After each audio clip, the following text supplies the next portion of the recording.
Assalomu alaykum, hurmatli YouTube kuzatuvchilari. Yana bir ishimizni yakunlaganmiz. Shahrulduz qishlog'iga qo'yganmiz. Bu ishimizni Andijon viloyati Buloqosh tumaniga.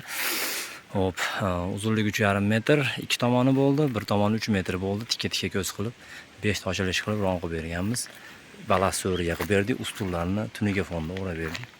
Ustullar hammasi anaqa tumalaq krugovoy turbaydi. Shunga o'rnatib, hozir bu qator tepalarni ko'ramiz. Tog'amiz balans so'ri qilgan ekan. Do'stlari bilan o'tiradigan joy qilib. Bitta eshik bo'ldi, kirish eshik. Ustullarni tuniga fonda o'raganmiz. Burchalarni ham, shugan joyini ham ikki tomondan qayirib iplab o'rab berdik, chiroyli qilib, ichki ustullarni ham pon. Menga ish qolmasin, ukalar arzonroq qilib o'rab beringlar dedi. Katta odam ekan, pon tuniga fonda o'rab berdik burchalarigacha. Ichki burchalarni ham tuniga fonda o'rab. Padayorning kelgan joylari ham cho'chgacha keldilar, ko'ra olasizlar. Ishimiz sifati yaxshi xudo olmasa. Bigimali padagonni qo'yib berdik, 5 ta joydan ochilishga berdik. Kvadrati 550 mingdan chiqdi. Akfa alyumin oq nevoga bo'ldi, hammasi xudo olmasa. Bu tomonni ikki toshlish qilganmiz. Zo'r manzara ekan, mana shu yerda tog'a do'stlari bilan o'tiradigan joy qilibdi.